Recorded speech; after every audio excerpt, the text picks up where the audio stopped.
Hər kəsə salam. Bu günləri fotosintez mövzusunun izahı olunacaq. Əslində mən ilk mövzudan sonuncu mövzuya qədər izah etməyi düşünürdüm. O da çox yerdə olduğumuz üçün fotosintez mövzusunu davam etməyi fikirləşdim və düşündüm. Bu sizin üçün də faydalı olacaq. Başlayaq. Canlı orqanizmlərin yaşaması, yəni müxtəlif həyat funksiyalarını yerinə yetirməsi üçün kifayət qədər enerji ilə təmin olunmalıdır. Yəni heç bir canlı öz enerjisini, yəni enerji almasa yaşaya bilməz. Və bu enerjini müxtəlif qidalardan alırlar. Məsələn, heterotroflar var, avtotroflar var. Avtotroflar öz qidasını özü hazırlayırlar, lakin heterotroflar hazır qida ilə qidalanırlar.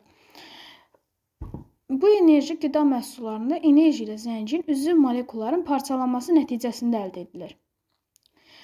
Qidada olan üzv molekulların mənşəyini izləsək, onların birbaşa və ya dolayı yolla yaşıl bitkilərdən əldə olunduğunu görmək mümkündür. Yaşıl bitkilər avtotrof orqanizmlər olduqları üçün qidalarında özləri hazırlayırlar. Bayaq dediyimiz avtotrofdular, yəni özləri bitkilər digər orqanizmlərdən fərqli olaraq öz qidasını özü hazırlayırlar. Yaşıl bitkilər avtotrof orqanizmlər olduğu üçün bu zaman ətraf mühitdən alınan sadə ionlar və birləşmələrdən lazım olan üzv maddələr sintez edilir. Daha sadə maddələrdən mürəkkəb üzv molekulaların əmələ gəlməsi sintezi üçün enerji və fermentlər tələb olunur. Fermentlər bitki hüceyrələrində olur. Enerji isə günəş işığından udulur. Bitkilər işıq enerjisini udaraq istifadə edir. Çünki onların bəzi hüceyrələrində xloroplastların tərkibində pigment xlorofil var. Xlorofil günəş işığı enerjisini kimyəvi enerjiyə çevirərək kimyəvi reaksiyaların baş verməsinə imkan verir. Xlorofil tərəfindən tutulan işıq enerjisinin karbon qazını və suyu qlukoza və oksigenə çevirmək üçün istifadə olunan proses fotosintez adlanır. Mən sizə bu düsturu qeyd dəftərinizə yazmağı tövsiyə edərəm. Çünki bu vacib bir məlumatdır. Burada əsasən fotosintez prosesi göstərilir. Fotosintez prosesi necə baş verir? Fotosintez prosesi bitki karbon qazı və suyu alır. İşıq enerjisi və xlorofil işıq enerjisi nəticəsində xlorofil və qlukoza üstəgəlsin oksigen alınır. Oksigen ayrılır, amma qlukozanı sintez edir. Bu fotosintezin sadələşmiş kimyəvi tənliyidir. Burada fotosintez məhlulu kimi qlukoza göstərilmiş. Yəni bunu belə format şəklində də yazmaq olar. CO2 üstəgəlsin H2 işıq enerjisi xlorofil bərabərdir C6H12O6 üstəgəlsin O2. Bu fotosintezin sadələşmiş kimyəvi tənliyidir. Burada fotosintezin məhsulu kimi yalnız qlukoza göstərilmişdir. Əslində isə bitkilərin bütün üzv birləşmələrini fotosintez və digər kimyəvi proseslər vasitəsilə hazırlayırlar. İndi keçirik fotosintezə təsir edən amillər. Fotosintezə təsir edən amillər Fotosintezə təsir edən amillər xarici və daxili amillər kimi qruplaşdırılır. Bu amillər həm də bitki orqanizmlərinin məhdudlaşdırıcı rol oynayırlar. Xloroplastın miqdarı, xlorofilin miqdarı, sitoplazmanın tərkibi, yarpağın anatomik quruluşu və yaşı daxili amillərə aiddir. Daxili amillər fotosintez prosesinin düzgün tənzimi üçün çox əhəmiyyətlidir. Yəni, biz nə demişdik? Fotosintez əsasən yaşıl bitkilərdə gedir. Yaşıllığı da həmin bitkiyə xloroplast verir. Yəni, xloroplastın miqdarı, xlorofilin tərkibi və miqdarı, xlorofil haradaydı? Xloroplastın tərkibində. Sitoplazmanın tərkibi, yarpağın anatomik quruluşu və yaşı daxili amillərdir. Yarpağın anatomik quruluşu və yaşı daxili amillərdir. Məsələn, yarpaq əgər ki, xəstə yarpaqdırsa, sarı yarpaqdırsa, demək ki, onun fotosintez zəif gedəcək. Yəni, bu daxili amillərə aiddir. İşıq, karbon qazı, su və temperatur kimi xarici amillər isə fotosintezin sürətinə təsir göstərir. Bəli, burada işıq, karbon qazı, su və temperatur kimi xarici amillər fotosintezin sürətinə təsir göstərir. Yəni, bunların miqdarı qalxdıqca, amma bəzi bir yerə qədər qalxır, sonradan sabit davam edir. Bu zaman fotosintezin sürəti də artacaq. Amma o da bir yerə qədər artacaq, yəni sonsuza qədər artma kimi bir prosesi yoxdur onun. İşıq intensivliyi fotosintezin sürətini tənzimləyir.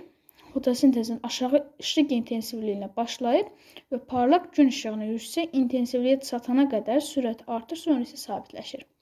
Burada yəni bayaq dediyim kimi, burada da hətta göstərilib. Burada görsənir, yəni fotosintezin sürəti, işıq intensivliyi. Fotosintezin sürəti görürsünüz, hər ikisi də sıfırdır. Amma işıq intensivliyi qalxdıqca qalxır, sonra isə fotosintezin sürəti də qalxır. Fotosintezin sürəti qalxır və bir yerə qədər davam edir. Görürsünüz, bura qədər gəlir. Buradan sonra qalxmır.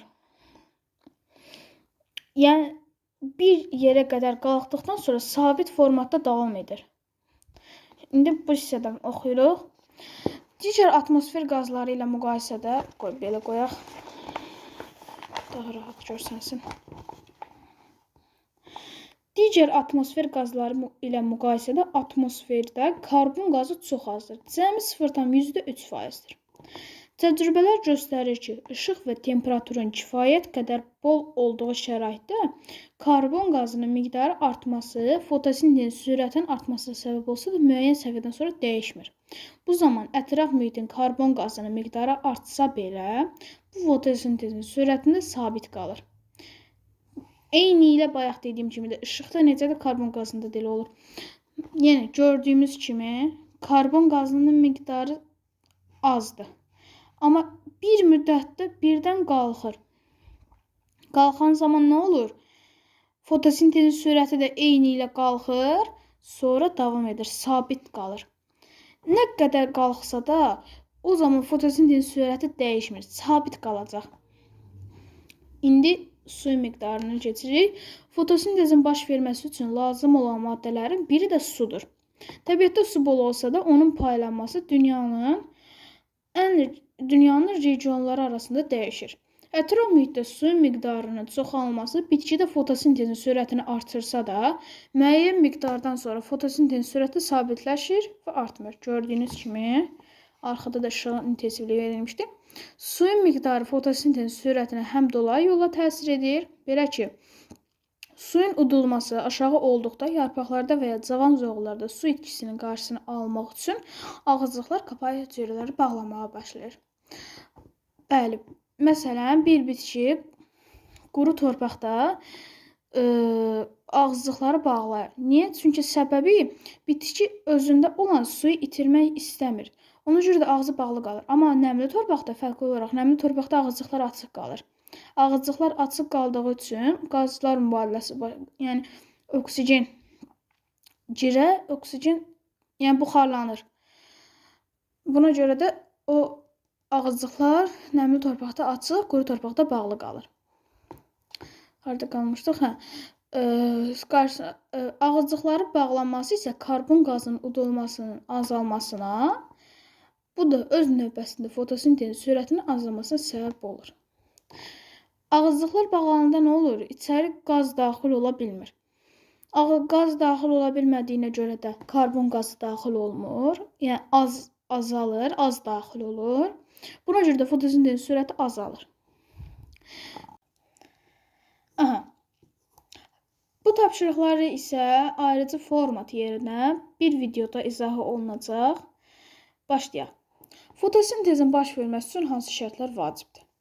1. Bayaq yuxarıda da dedik, karbon qazının miqdarı, işığın intensivliyi, suyun miqdarı. Bunlar. Əsas bunlar gedir. Yəni, əsas bunlar çox vacibdir. İkinci tapşırığa keçək. Sizcə fotosintez prosesi üçün hansı amillər məhdudlaşdırıcıdır? Fikrinizi əsaslandırın. Hansı amillər məhdudlaşdırıcıdır? Məsələn, karbon qazının az olması, suyun az olması, işığın az olması. Məsələn, bitkilər gecə zamanı səhərə nisbətən gecələr fotosintez zəifləyir. Səbəbi işıq olmur. İşıq olmur. Bu birinci səbəbidir. Bir də ki, onların ağızlıqları bağlı olur. Bitki, torpaq nəmli olanda ağızlıq açılır, quru olanda ağızlıq bağlı olur. Burada bayaq oxuduq. Bitki quru torpaq olduğu zaman ağızlıqları bağlı olur. Səbəbi isə tərkibində olan suyu itirmək istəmir. Ona görə də o, ağaclıqlar bağlı olduğuna görə qazların badəsi getmir, karbon qazı içəri daxil ola bilmir, fotosintez prosesi gedə bilmir. Fotosintez prosesi gedə bilmədiyi üçün karbon qazı içəri olmur. Bu da məhdudlaşdırıcı amil adlanır. İndi keçdik 3-cü suala. Temperaturun fotosintezin sürətini, təsirini araşdırmaq istəyən şagird öz təcrübəsində şəkildəki hansı təcrübələrdən istifadə etməlidir? Birinci şəkildə quru torpaq, bir dənə bitki verilib, ağzı bağlı. Bir dənə də burada siçan var. Bayaq biz dedik ki, quru torpaq olan zaman bitkinin ağızcıqları bağlı olur. Ağızcıqlar bağlı olan zaman içəri karbon qazı daxil olmur. Demək ki, bu şəkildə karbon qazı daxil olmadığına görə fotosintez sürəti zəif olacaq. İkinci sualda nəmli torpaq. Nəmli torpaq işıq intensivliyi də yaxşıdır. İçəri karbon qazı, bitki var. Bitkinin ağızcıqları açıq olacaq. Ona görə karbon qazı içəri girə biləcək bitkinə.